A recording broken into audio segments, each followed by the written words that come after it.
Alors, bonjour à tous. Pour ce numéro 70 de MPCM, j'ai le plaisir de recevoir un homme politique du district Sion, président de Arba, Jean-Michel Bonvin, qui a répondu à mon appel et qui va nous expliquer quels sont les 3 livres qui l'ont marqué ou qu'il nous conseille pour commencer cette émission comme je le fais dans les autres. Alors, quels sont les 3 livres qui t'ont marqué et que tu voudrais proposer à notre lecture? Bonjour. Déjà homme politique.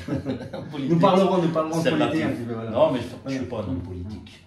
Je suis un homme qui fait de la politique, mais je ne suis pas un homme politique. Alors cet homme qui fait de la politique, qu'est-ce qu'il nous propose comme 3 livres? Alors cet homme qui fait de la politique est hyperactif, donc ce n'est pas un homme de livre. C'est un homme d'action, parce que le livre, il faut du temps, il faut s'arrêter, puis je ne m'arrête pas souvent. Donc j'ai pris des livres qui m'ont marqué au fil des années, liés à certaines activités ou à certaines périodes de ma vie. Le premier, il est d'actualité, puisque c'est un San Antonio, Frédéric Dard. J'ai choisi un des premiers, et pour aller dans l'actualité, j'ai choisi Votez Beru. Votez Beru, votez B, votez Bonvin. Votez Beru, votez Bonvin. Voilà, c'est bon. Et c'est quoi le pitch du livre? Alors l'histoire, si je me souviens, bon, c'est un livre qui a dû paraître, j'ai quand même regardé mes archives en 1973. D'accord. Berrurier, surnom Beru, c'était l'inspecteur principal adjoint de San Antonio, avec des compétences humaines très rabelaisiennes. C'est quelqu'un qui aime bien boire, qui aime bien l'amour, qui aime bien la fête, mais avec un côté quand même assez grossier et sauvage qui ne me choque pas, puisque c'était moi. Donc moi j'adorais tous les San Antonio, tous les Frédéric Dard où il y avait Berrurier. Et en fait c'est une histoire policière où des maires se font assassiner. Et au 3e, c'est lui qui remplace le maire. Pour voir si l'assassin oserait venir le chercher. Et finalement, il prend goût avec son adjoint. Il s'aperçoit finalement, et la population l'adore parce qu'il est plein de bon sens et il détonne dans ce monde-là. Puis il dit ok, plus d'impôts parce qu'on ne va plus voter d'impôts. Il fait des fêtes. Et puis, donc, vous votez Berrurier. Mais est-ce que la langue de San Antonio, le vocabulaire, la technique de langage, etc., est-ce que ça te parle aussi ou bien... Alors, la langue me parlait beaucoup parce que pour quelqu'un qui vient d'Arba et qui n'est pas trop sorti, cet argot parisien, tout ça, c'est quelque chose, pas qui me fascinait, mais quelque chose qui m'ouvrait certaines fenêtres, qui me rapprochait quelque part de la ville. D'un autre côté, je ne sais pas si maintenant, il faudrait voir l'adéquation de cette langue-là avec notre monde de 2024. Je ne suis pas sûr que ça le colle encore, puisque la foi a changé. En tout cas, personnellement, ça me tente d'aller trouver ce Votez B pour pouvoir tout ça. Et le deuxième livre? Le deuxième livre, c'est Chasseur de chamois. Ça, c'est lié à une passion qui était dévorante, et maintenant on dévore moins, parce que là, je fais que les passions s'adoucissent. Donc, Chasseur de chamois, ça a été fait par un monsieur dont le surnom est Alpinus. Au départ, c'était une rubrique dans le Dauphiné libéré, qui était à la fin agglomérée sous forme de livre. Et ce livre-là, c'est des chasses en Haute-Savoie, en haute montagne, des chasses aux chamois en haute montagne au 18e. Et puis, il y a eu moins de changements, je pense, entre le 18e siècle et la fin du 20e que j'ai vécu comme chasseur à Arba, que depuis le début du 20e jusqu'à maintenant. Donc, pour moi, c'est une période bénie où on avait encore un sens au mot liberté, qu'on était dans la montagne. Puisque tu parles du chamois, j'ai appris tout récemment, parce que je ne suis pas du tout un homme de chasse, etc., que les chamois qui étaient happés par les véhicules à la Forclaz étaient jetés dans les ravins et donnés en quelque sorte aux bêtes passantes, et que sur la commune de Arba, ce n'est pas le cas. Non, ce n'est pas sur la commune de Arba. En fait, maintenant, moi je suis aussi dans ma vie chasseur, je suis aussi garde-chasse auxiliaire, et c'était la pratique qu'on avait il y a quelques années, et qui existe peut-être encore. Je ne veux pas accuser mon collègue garde-chasse auxiliaire de là-haut, mais en fonction de la distance à Luto ou à la Satome, la pratique est probablement pas la même. Chez nous, on doit amener les bêtes maintenant à la Satome, alors qu'avant, ces bêtes faisaient partie de la biomasse qui est à disposition. J'ai compris qu'il y avait un endroit spécial, un ravin spécial, où les bêtes étaient justement jetées dans la nature. Non, alors nous, souvent, elles restaient, chez nous, elles restaient dans le talus tout proche, et puis les renards et les blaireaux venaient se servir là, donc ça réintégrait finalement la nature. Puis le 3e livre, alors? Le troisième livre, je viens de le commencer. Donc c'est suite à la visite d'un neveu, puisque C'est quelqu'un qui est très proche, il a une tante qui est très proche, une tante d'Argentine, Olga Bonvin, qui est très proche de moi depuis maintenant plus d'une trentaine d'années, depuis 1990 et 90 qu'on se connaît. Et en fait, il est dans une fratrie de 5 Bonvin, enfants de Carlos Bonvin, et ils ont un tatouage, ils ont tous un tatouage sur un bras où c'est écrit la ley primera, la loi primaire, la loi d'origine, et qui est en fait la loi de la famille. D'abord, si on n'est pas tous ensemble, on se fait bouffer par le monde. Donc il faut être ensemble, il faut rester ensemble. Et je lui ai demandé d'où ça venait, et il m'a dit que ça venait d'un ouvrage qui est un ouvrage de référence pour les Argentins, Martin Fierro, qui est un ouvrage d'Hernandez. Je crois que c'est la fin du 19e. Donc le titre de livre, c'est Martin Fierro. Martin Fierro, c'est le héros du livre, qui est un gaucho. C'est un gaucho qui a été réquisitionné pour aller à la frontière, garder la frontière, et puis quand il revient, après 3 ans il déserte, il revient, et sa famille, ses enfants ont disparu, sa maison a été rasée par les autorités, et ils ne sont plus là. Donc il vient hors la loi, et il va protéger les plus pauvres au gré de ses aventures en Argentine, et en particulier les Indiens qu'il pourchassait au début de son aventure comme militaire. Il est en version française, traduction? Alors moi je le lis, je complique, parce que je le lis en espagnol, et c'est une poésie, donc c'est des... Ah d'accord, donc ça demande l'attention. C'est des vers, ça demande l'attention, il y a des mots probablement de 19e que j'arrive pas à retrouver maintenant, mais ça fait partie de mon amour, je dirais, inconsidéré pour l'Argentine, parce qu'on aime le foot. On a quand même plus de chances d'être champion du monde quand on est fan de l'Argentine. Et j'ai redécouvert avec la fête de 1991 du 700e anniversaire de la Confédération ses liens avec les émigrés valaisans qui étaient partis là-bas. Et je suis tombé sur une famille de Bonvin qui m'a adopté, donc moi je suis allé là-bas, ils reviennent ici. On se parle. Et quelle région d'Argentine? La région de Colón, à Entre Rios, à 400 km nord de Buenos Aires. Et depuis, quand on aime, je pense qu'on a de la facilité pour les langues, donc je les aime, mais j'ai de la facilité de comprendre l'espagnol. On fait l'argentin, qui est plus facile pour moi que l'espagnol, probablement aussi parce qu'il y a des bases qui ressemblent au patone, il y a des bases comme l'italien, donc il y a des bases qui ressemblent au patone. Donc j'ai facilement cette langue, et maintenant j'ai 2 dadas, j'essaie de lire en espagnol. Et dans la voiture, j'écoute la radio, puisqu'on a maintenant qu'on est connecté avec le web dans la voiture, donc j'écoute la radio argentine. Ah d'accord. Alors c'est marrant, parce que naturellement, je ne savais pas du tout que tu allais évoquer ça. J'ai choisi ici un mot dans le dictionnaire du diable, que connaissent ceux qui nous suivent. C'est immigrant. Immigrant, donc c'est aussi une histoire d'immigration en Argentine avec les Suisses inverses. Immigrant, alors la définition que propose le dictionnaire du diable, on sent bien que ce n'est pas une définition d'un juriste, d'un avocat ou d'un fonctionnaire. Immigrant, individu mal informé qui pense qu'un pays est meilleur qu'un autre. Ça te donne quoi comme réflexion, cette définition? Bon, c'est une vision, je comprends, c'est une vision très actuelle. C'est effectivement la vision de quelqu'un maintenant qui voit l'immigration, qui nous voit comme terre d'immigration. Moi, je ne vois pas ça, parce que quand j'ai des contacts avec ces Argentins, puis que je lis les livres qu'a fait Caron, là, le curé de Fuy, qui est mort il y a quelques années, sur les descendants de valaisans en Argentine, sur l'immigration valaisane.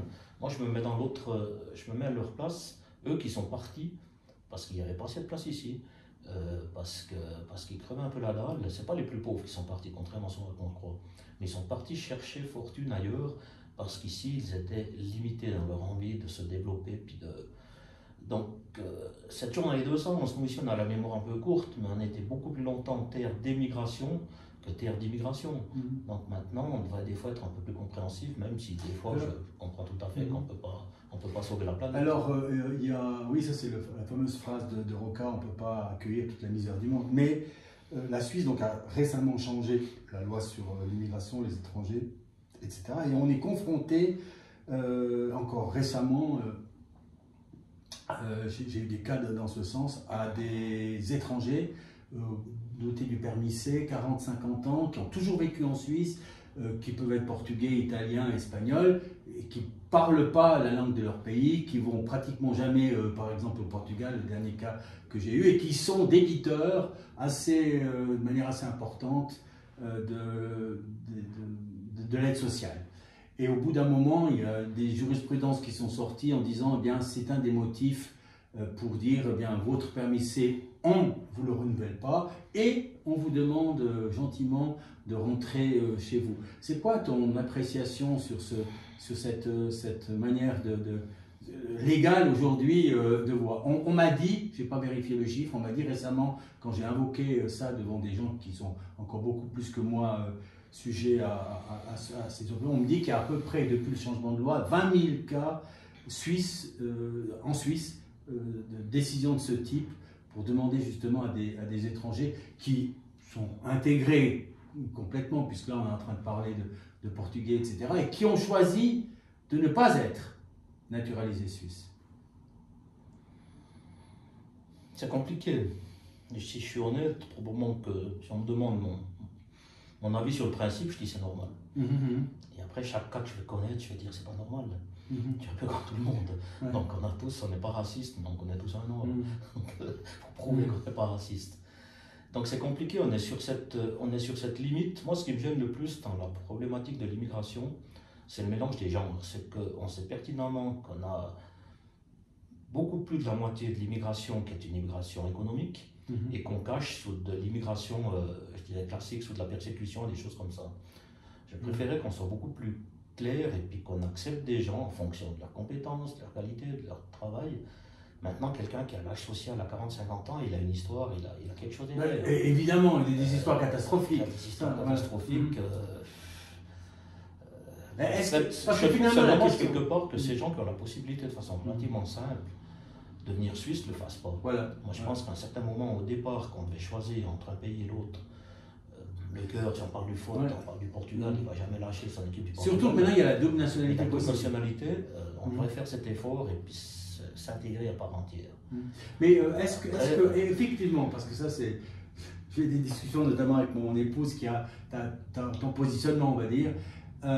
Est-ce que ce critère administratif du choix de la nationalité avant les catastrophes, on va dire, physiques, psychiques, les histoires de vie qui aboutissent à l'impossibilité d'avoir une activité lucrative et à devoir se faire aider par les services sociaux, est-ce que ce seul critère administratif, il n'est pas un peu disproportionné avec les conséquences sur l'histoire de vie de gens qui ne parlent même pas la langue de leur pays d'origine et à qui on dit, s'il vous plaît, rendez-vous à Porto? Non, si quelqu'un ne parle pas la langue, ça me paraît quand même... Mais ça, c'est des exceptions, c'est oui, pas possible. C'est pas possible.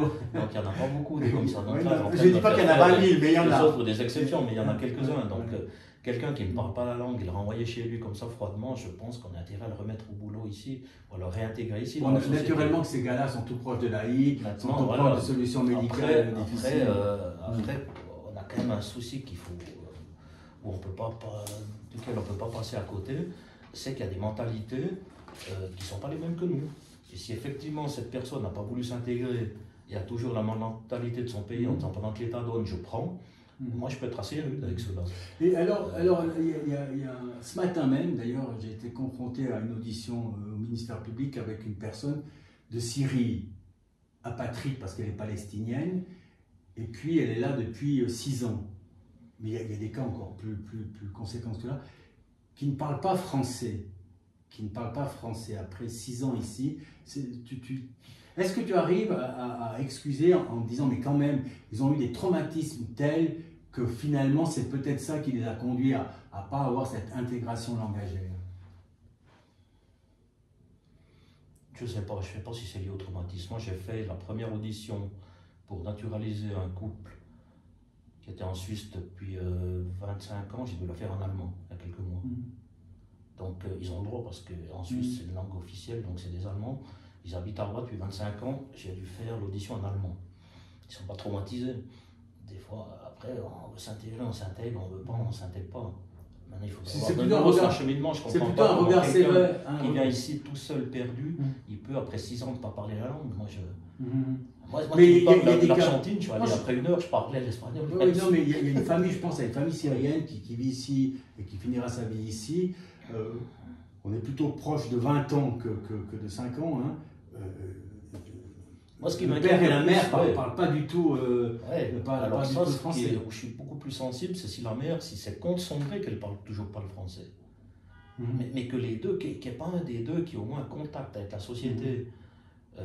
Après, souvent, c'est les enfants qui font le job administratif et tout ça. Mais souvent, on a des parents, première génération, qui n'ont jamais travaillé et qui sont à l'aide sociale de manière complète. Oui, mais moi ça j'admets pas. Je suis en train de me battre à Arba pour essayer. Bon, on a une société compliquée pour essayer de sortir certains qui sont à l'aide sociale depuis des années, pour simplement les faire la circulation pour traverser pour les gamins qui traversent le passage piéton. Et tu vois les résistances. Ben, déjà, tu trouves pas. Déjà, on nous dit pas qui sont. Il y en a peut-être un qui est potentiel, les autres ils peuvent pas. On nous dit pas pourquoi. C'est pas simple. C'est pas simple. Alors que moi, ces gens, on devrait les mettre au travail sur des choses simples, beaucoup plus rapidement, parce que la première chose qui fait plaisir aux gens, c'est le travail. C'est se rendre utile. Voilà. Alors là, j'ai le dictionnaire insolent de Narcisse Prat. Je pense que tu as connu Narcisse Prat. J'étais un fan sur Facebook parce qu'il avait une qualité de plume qui était remarquable. Et comme je lis peu, je lisais Narcisse sur Facebook. Alors il a beaucoup écrit pour l'index. Mais alors ici, j'ai pris un tout autre mot, c'est profit. Profit, là aussi une fibre entrepreneur, etc. Donc, insolent, je pense que la définition sera insolent. Je ne m'en rappelle déjà plus donc de la lire. Profit, après avoir donné le sein à la religion, à toutes les religions, le profit s'est dit, pourquoi ne m'érigerais-je pas moi-même en religion? C'est fait. Alors, la religion du profit. C'est juste, mais moi je suis autant peu catholique que peu capitaliste. J'adore entreprendre. C'est la base de... J'aime entreprendre. Mais le profit, c'est pas mon moteur. Moi, c'est la valeur ajoutée qui me plaît. C'est de créer de l'activité, de donner finalement du boulot à des gens, de leur donner du salaire. Et je ne vois pas une affaire sans un win-win. Pour moi, le profit, oui, tu fais un profit, parce que quand tu crées une activité, c'est pour du travail, on entend tout ça, tu cherches un peu d'argent au bout du compte. Mais je ne le vois jamais tout seul. Vous pouvez dire, comme on fait des partenariats, j'ai créé, je pense, une 25 sociétés où j'ai signé les statuts, signé le statut. Je m'en fous de ce qui est écrit là-dessus. Je me fous de ce qu'il y a dans les conventions d'actionnaires. Je leur dis, on fait une affaire ensemble, on marche ensemble, on crée ensemble. C'est ça la réalité. Au moment où on sort la convention d'actionnaire du tiroir, on a déjà un problème. On a déjà un problème. Alors, moi, le profit, oui, il en faut. Alors là, mais je suis pas un fan. Je vais partager avec toi tout ça. Aujourd'hui, je présente un livre à titre personnel qui est très spécial parce que finalement, ce n'est pas un livre, c'est un dictionnaire. Ça, c'est le dictionnaire historique de la langue française de Alain Rey. C'est pour recommander à tout à chacun, à moi le premier, de lire plus les dictionnaires. Bon, celui-ci, il est absolument extraordinaire. Dans cette collection, il est en 3 volumes. Mais franchement, lire le dictionnaire, c'est une découverte pour chaque mot. Même les mots que vous connaîtriez le mieux, ils ont leur histoire. Et là, on a l'histoire du dictionnaire historique de la langue française. Alors, pour revenir au président de Arba, j'ai eu 2-3 petits coups de fil et on m'a dit, la première question qu'il faudrait lui poser, c'est avec des gens qui ont travaillé, disons, un peu avec toi dans le cadre communal ou, on va dire, politique dans le sens vie de la cité. Il disait, mais une caractéristique que j'ai vraiment bien aimée chez Jean-Michel Bourvin, c'est le fait qu'il est soucieux en quelque sorte d'avoir une harmonie et, disons, médiateur de conflits. Est-ce que tu te vois dans ce miroir que je te tends en disant, moi, président, d'abord, j'essaye d'être un médiateur de conflit? Honnêtement, je suis surpris comme ça parce que moi je suis à l'aise dans le conflit. Le conflit ne me fait pas peur, j'ai envie, ça me. Mais c'est des gens Mais d'un autre côté, je cherche toujours des solutions. Et je viens de le dire à ta secrétaire, en arrivant, la vie est courte. Donc quand tu as des trucs de voisinage, mais chacun fait en pas, puis arrête de s'emmerder. La vie est trop courte pour se créer des soucis avec des petits problèmes. Ce qui fait que c'est vrai qu'avec la position de président de commune, je vois des problèmes probablement à un autre étage. On a des grands problèmes. On a des vrais problèmes de population qui commence à exploser, d'infrastructures qui viennent étriquer par rapport à la population. Et c'est vrai que les bricoles, qui pour les gens qui les ont, sont pas des bricoles, sont très importantes. Moi, je les vois d'un peu plus haut, puis je me dis, ok, on essaye de trouver une porte de sortie. Et c'est ma force finalement, c'est probablement ma force dans le même domaine que l'entreprise. Dans tous les tests que j'ai faits, quand j'ai dû passer chez des consultants pour venir un peu au chef, la seule chose qui ressortait systématique, c'est l'objectif, l'objectif, l'objectif. Il n'y a que l'objectif qui m'intéresse. Le chemin, il peut être, des fois je suis sur le fil, mais ma force, c'est je trouve un mur, je passe dessus, à côté, à gauche, à droite, je reviens, je fais un tour, je trouve toujours une solution. Je ne suis jamais découragé, donc dans cette gestion de conflit, ça me plaît effectivement de trouver une solution pour tous. Oui, parce que finalement, être perçu par l'extérieur, qui sont dans des conflits avec un président qui essaye de concilier, c'est quand même une des vocations politiques d'une telle fonction, oui. Il n'y a pas. Oui, bien sûr. Et même dans le fameux cas qui nous a beaucoup intéressé d'un fameux citoyen genevois qui est revenu genevois maintenant, j'ai d'abord essayé d'aller vers lui, j'ai d'abord essayé de négocier, j'ai d'abord essayé de trouver des solutions. Et puis à la fin, ben, enfin, quand tu as l'impression de te faire naître, ben, tu montes les dents et puis tu dis ok, le règlement est là, c'est ça, point. Et là, alors c'est difficile, depuis que c'est cassé chez moi, c'est difficile. Alors moi, il y a une petite chose qui m'a un peu surpris quand je suis monté à la commune de Arba. Mais je dois le dire, ça m'a surpris aussi ici au palais de justice, parce que j'ai connu le palais de justice dans les années 80, c'était pas comme ça. Et donc on a de la sécurité. Chez vous, j'ai dit à un employé communal l'autre jour, j'entre dans un bunker. Parce qu'en quelque sorte, la mairie, le bâtiment de la mairie, il est vraiment fermé à double tour, il faut, etc. Qu'est-ce qui a abouti à cette solution où, a priori, on se dit dans une commune comme Arba, c'est quand même pas mal que les citoyens puissent, de leur chef, prendre la porte et rentrer, etc. Et pratiquement aller dans le bureau du président, de la secrétaire, du secrétaire communal. Alors déjà, je pense que c'est la pratique, on a tourné un peu dans les communes, c'est à peu près la pratique maintenant partout. D'accord. Donc il y a des heures et c'est ouvert ou fermé. Et chez nous, c'est plus souvent fermé puisqu'on a la chance d'avoir un accès pour la population qui est un ex-guichet de l'Office du tourisme où tu n'es pas obligé de rentrer dans la commune. Mais en fait, on l'a fermé de façon toute simple à cause du cas dont je t'ai parlé tout à l'heure. Ah, c'est un cas concret qui a provoqué ça. C'est un cas concret de quelqu'un qui montait dans les étages, qui sortait les plans, qui discutait avec le service technique sans rendez-vous en disant je veux ça, ça, ça, il me faut ça, ça, ça. Et qui quelque part m'obait mon personnel. Je dis mon personnel parce que moi quand je suis à la commune, c'est mon personnel, c'est mes gens et puis c'est mon devoir de les protéger. Donc une façon de les protéger, c'était de boucler la porte, c'était intenable. J'ai souvent cette question. Mais mon bureau il est toujours ouvert. Depuis tel temps, mon bureau il est ouvert. Et la porte est ouverte. J'ai une question que je pose régulièrement ici aussi.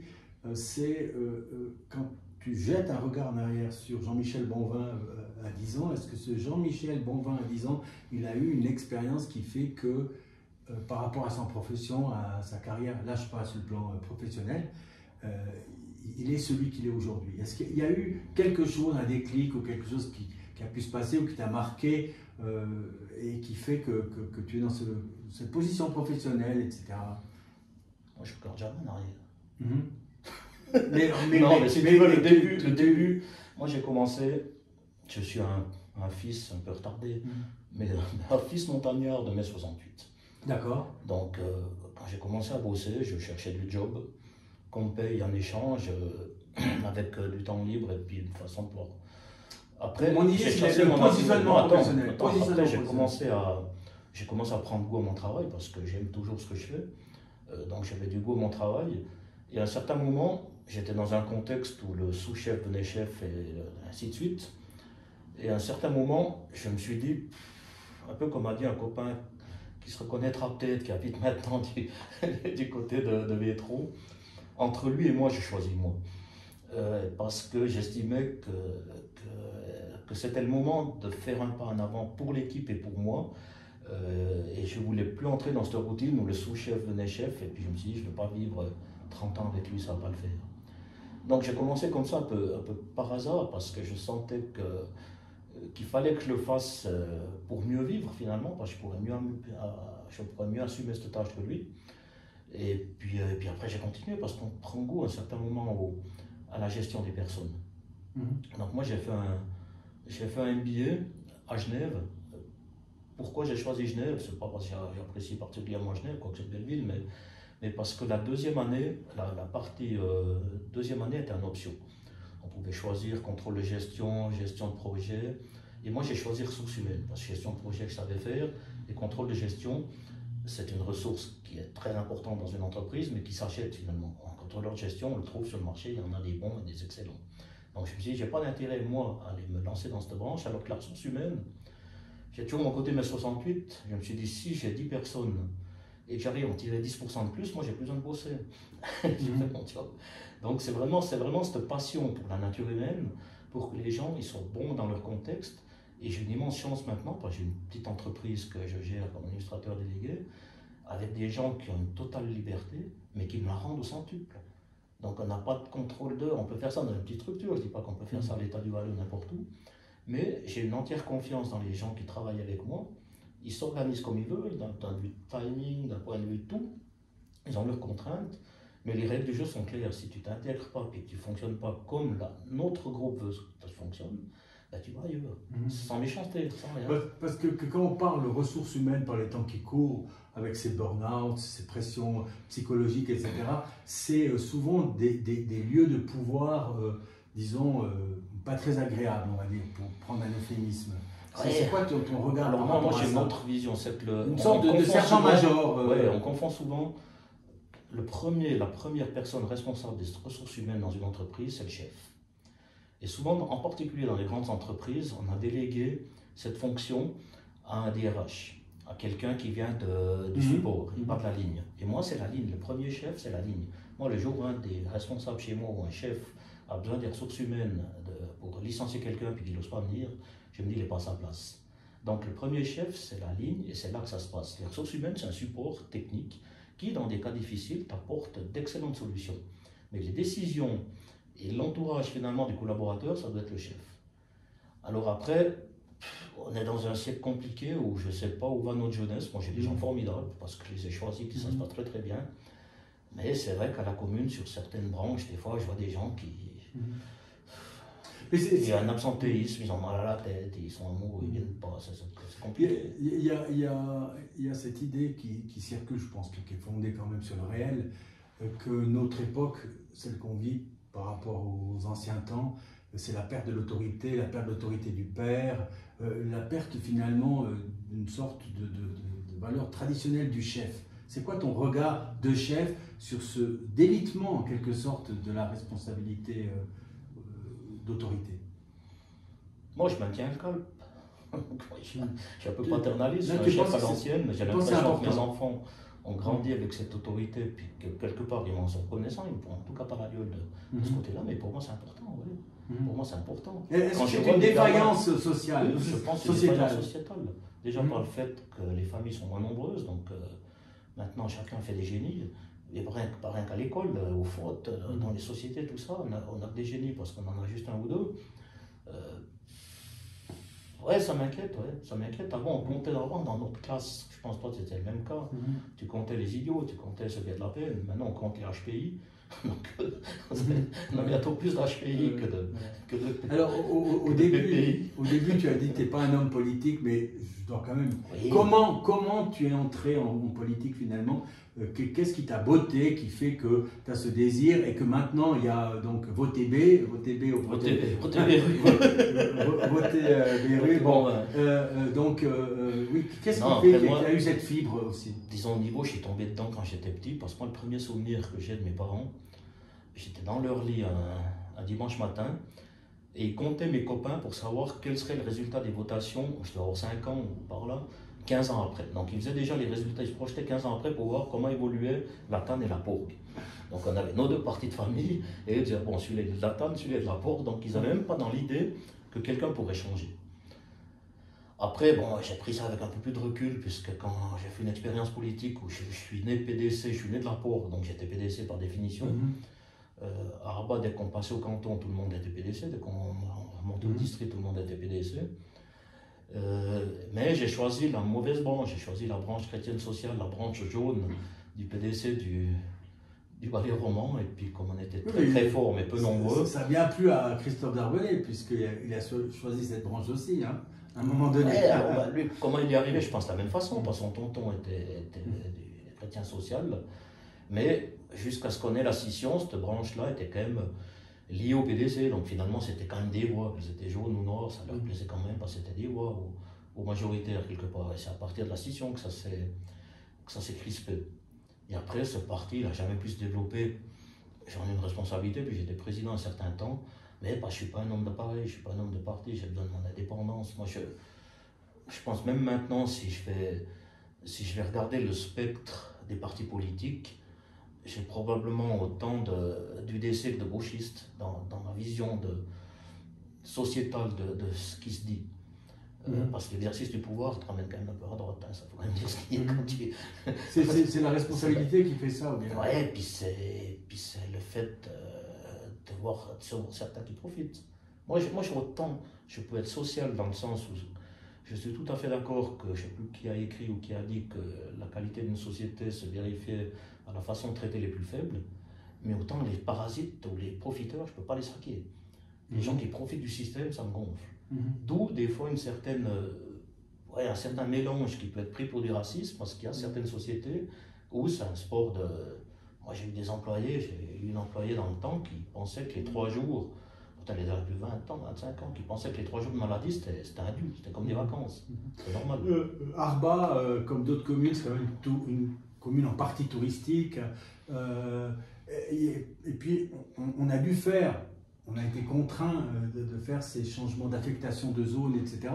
Est-ce que ça, c'est un problème qui est aussi auquel tu es confronté dans le réel? Parce que j'ai envie de dire, quand on va dézoner, si on a des obligations de dézonage, je ne sais pas combien de mètres carrés à Arba, mais certainement pas que 10, on est automatiquement, presque nécessairement en opposition avec des électeurs qui nous ont choisis comme président. Bon, ben j'ai déposé il y a 2 semaines, on a déposé il y a 2 semaines le nouveau plan de zone. Ah, c'est tout récent, ça. Ouais, alors, juste prendre des chiffres. La version du RCCZ. Donc, on a dû dézoner 40 hectares. Donc, juste explique pourquoi il a fallu dézoner. Parce qu'on avait probablement la zone à construire la plus étendue. Exagérée ou étendue du Valais par rapport à notre population. Donc même le WWF a dit il y a quelques années, on n'a pas vu passer le POC dans les années 90, on a fait ce plan de zone parce qu'on a tout mis en zone. Rappelle-moi le chiffre de dézonage. 40 hectares. 40 hectares. 40 hectares, ça c'est dézoné. D'accord. Ça veut dire qu'on change d'affectation. Quinzaine ou vingtaine d'hectares, c'est la fameuse spécialité valaisanne, où c'est 15 plus 15. Réservé. Zone réservée. Et donc quand même... 40 hectares, c'est dézoné. Moi, ce que j'ai fait, j'ai repris le travail qu'on fait. Il y a combien d'hectares qui étaient concernés le double, le triple? Oui, le triple, le quadruple. D'accord. Alors disons 4 fois plus. Donc il faut choisir 25% ou 30% de parcelles à dézoner. Bon, il y a naturellement des aspects géographiques, etc. Alors, mais on a pris des critères. Moi, je n'ai pas regardé, et je n'ai encore pas regardé maintenant, les propriétaires de parcelles. Il y en a que je connais parce que c'est des biens ou... Par prudence. Non, je ne dis pas par prudence, mais pas par prudence, non.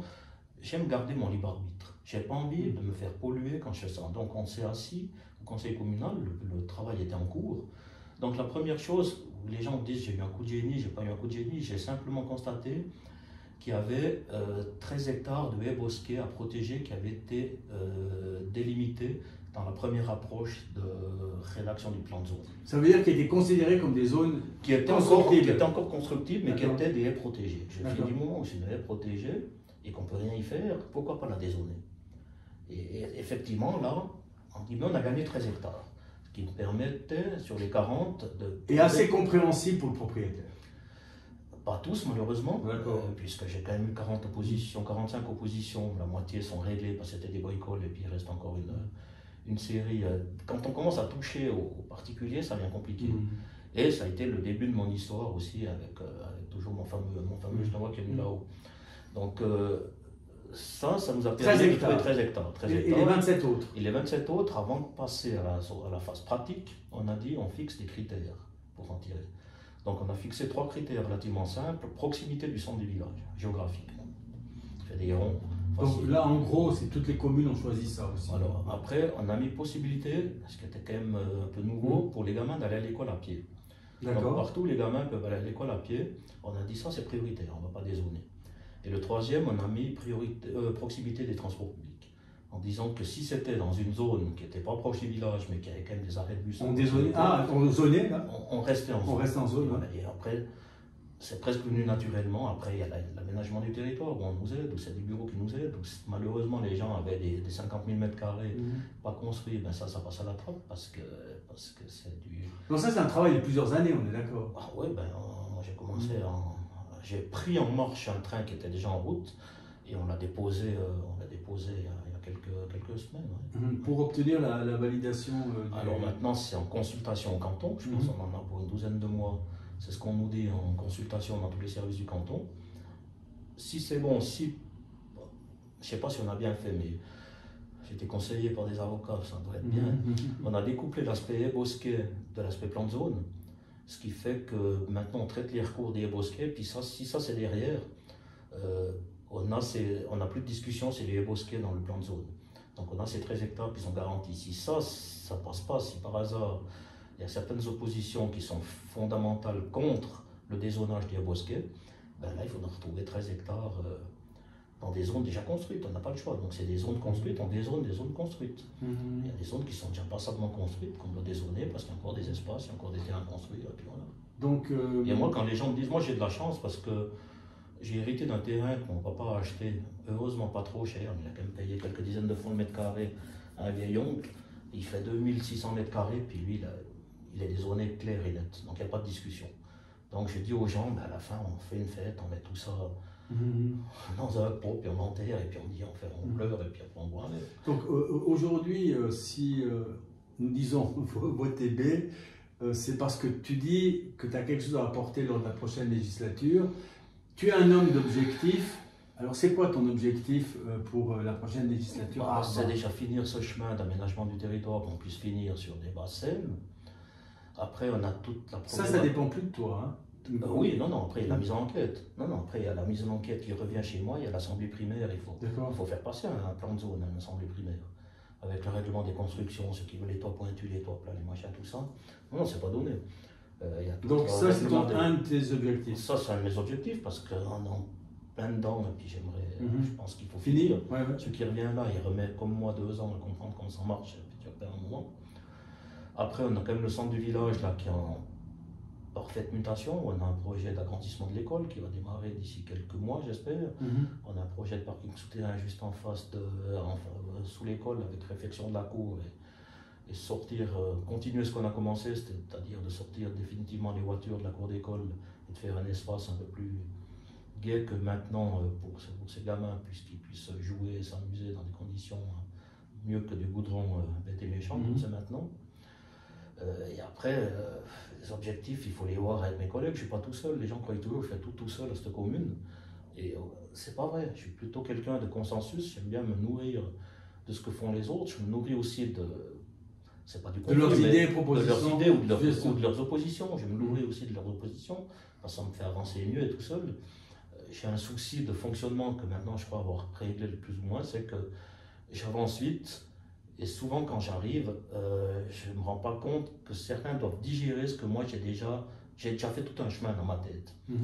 Et souvent, j'ai de la peine à comprendre qu'il fallait leur laisser le temps de comprendre ce chemin, de comprendre pourquoi j'étais arrivé là. Parce que moi, ça me paraît tellement d'une limpidité absolue que j'oublie les moments où je me suis dit on aurait pu faire comme ça, on aurait pu aller à gauche, on aurait pu aller au centre, et puis non, on va à droite.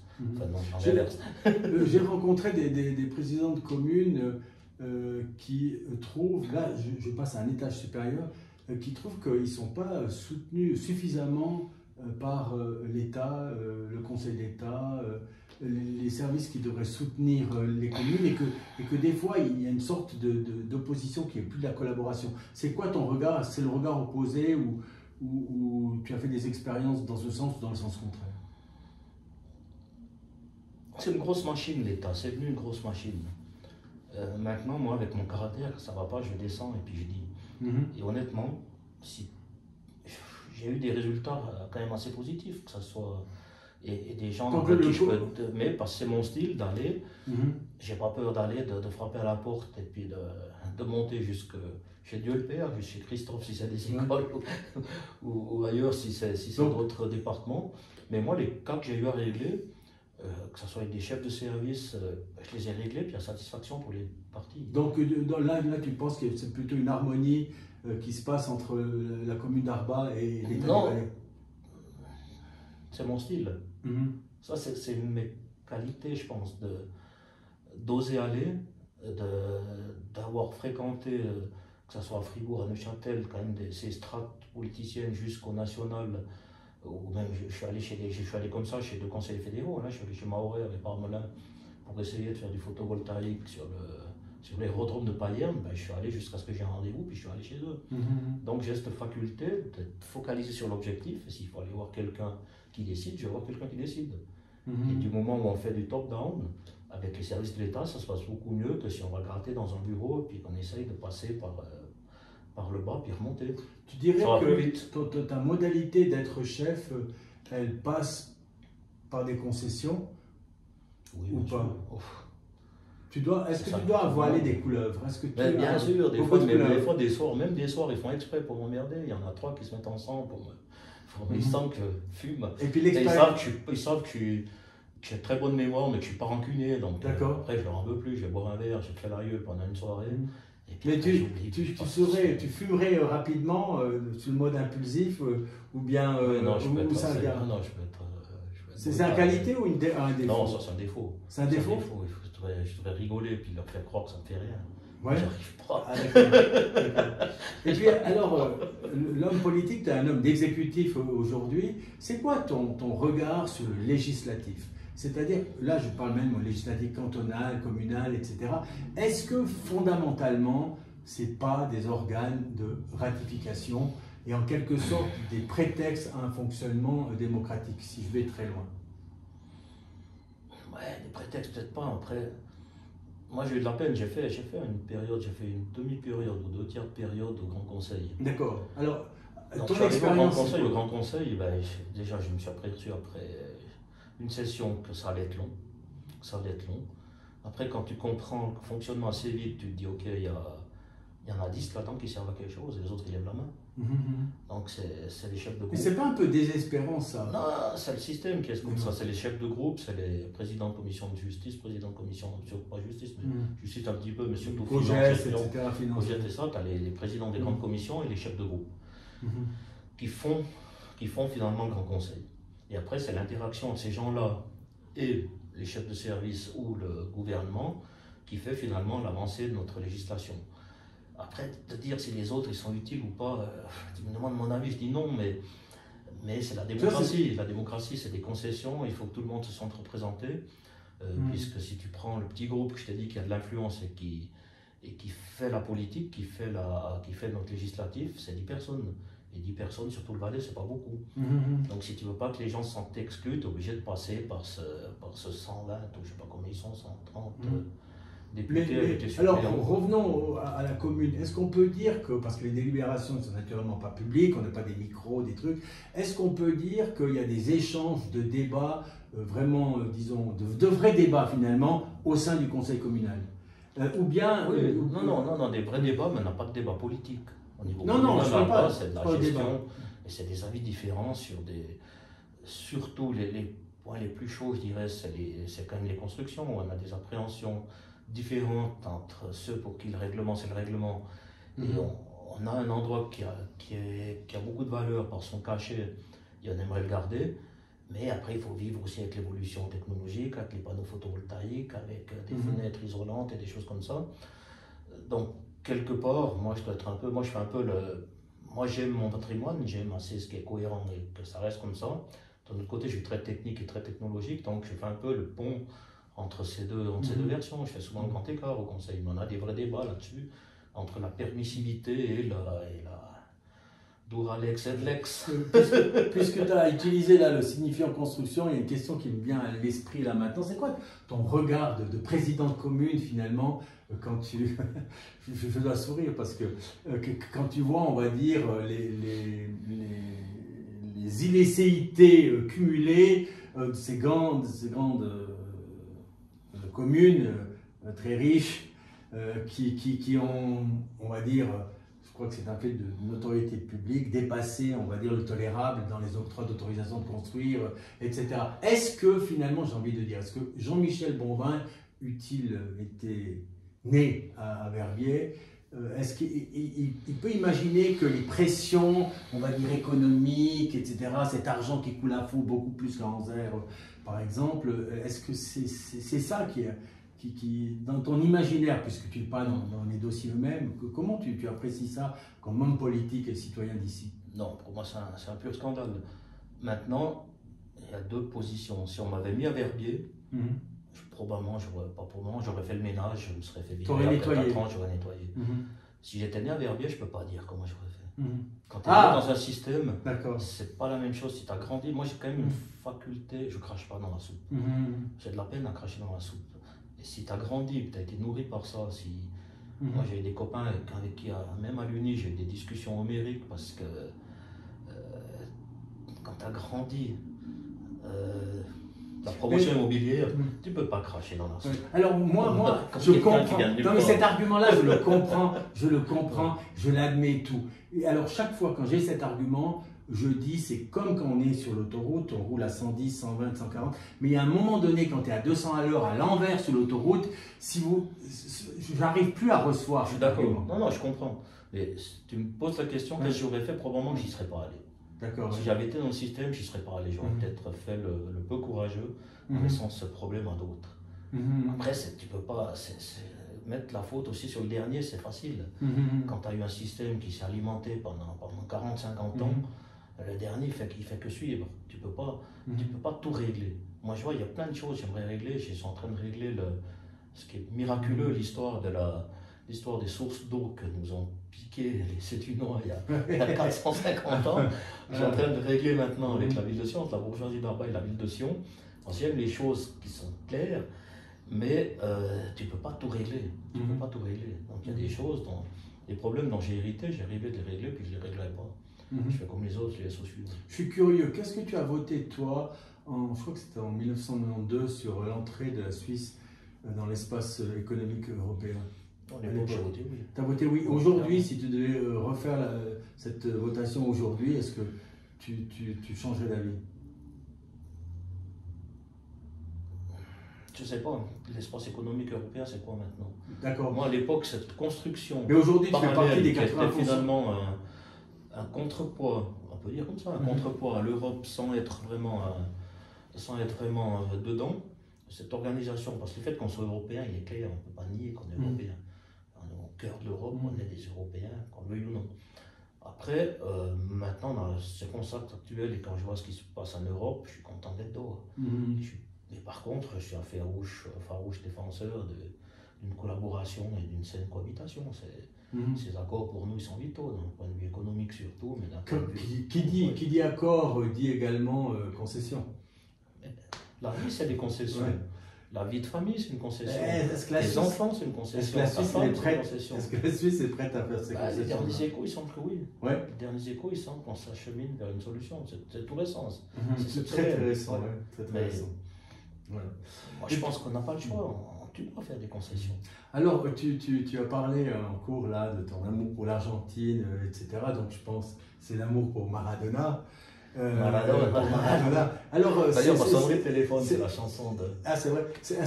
C'est quoi alors ton regard aujourd'hui sur cette main de Dieu qui a fait que mon équipe favorite de l'époque, l'Angleterre, a été éliminée et que Diego est devenu champion du monde? Moi, j'ai pas vu. En vitesse réelle, personne n'a vu. Ah, sérieux? En vitesse réelle, personne n'a vu. Moi, toi, tu as vu ça. Donc, c'est une erreur d'arbitrage. C'est pas une erreur d'arbitrage parce que le gars, il était complètement sincère au moment où. Moi, je pense que l'arbitre, il n'a pas vu, non? D'accord. Je pense qu'il n'a pas vu. Personne n'a vu. C'était tellement habile et tellement bien fait. Donc, c'est le génie. C'est le génie dans toute sa. Comme la main de Thierry Henry contre l'Irlande. Ouais, alors il y en a qui te plaisent plus, il y en a qui te plaisent moins. Voilà. Mais c'est un génie, oui, ce type-là est un génie. Ouais. Un génie. Pour le foot, c'est un génie, c'est un pauvre diable. Puis alors, entre Diego et Messi? Ouais, Messi, il a quand même quelque chose en plus. Ah, d'accord. Non, Messi, il a quand même un cerveau. Ah, non. on a quelqu'un de bonne foi. Oui, non, c'était. Non, c'était l'artiste, la créativité, un génie au sens. Mais c'est quand tu t'estimes un type comme ça qui sort d'un endroit. Oui, il y a une histoire incroyable. Et puis que tu débarques, tout le monde te lance du fric à la tête. Comment tu veux tenir le coup? Il n'a pas la formation, mais si, il a été entouré depuis tout petit, il a passé au Barça, il a grandi dans un cocon. On n'a pas laissé sortir lui, on l'a balancé direct avec des gonzesses et du fric. Non, il faut voir l'histoire de Maradona, c'est absolument une histoire absolument incroyable. Ah oui, je dois avouer, moi j'étais un anti-Maradona, donc ça veut dire j'étais plutôt Zico, etc. de l'époque, mais je dois dire que je me suis intéressé, moi je ne connaissais pas sa vie personnelle, etc. Mais c'est absolument incroyable le destin qu'il a. Et finalement, je me suis dit, putain, qu'est-ce qu'on aurait fait à sa place dans ces circonstances-là, etc. etc. Maintenant, comme je suis un fan de Barça, j'aurais dit, il fallait peut-être pas aller à Naples, mais bon, il est devenu un dieu à Naples. Un type comme lui, à Naples, comment tu veux qu'il fasse pour échapper à ce que nous, Suisses, sommes incapables de...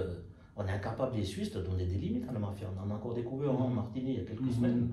On est incapable, nous, comme pays, comme institution, peut-être la plus sérieuse du monde, de contrecarrer finalement la mafia. Un pauvre diable qui débarque comme ça, qui on lance de l'argent, comment tu veux qu'il se démerde? Il n'a aucune chance. Ou il est tué, il n'existe plus.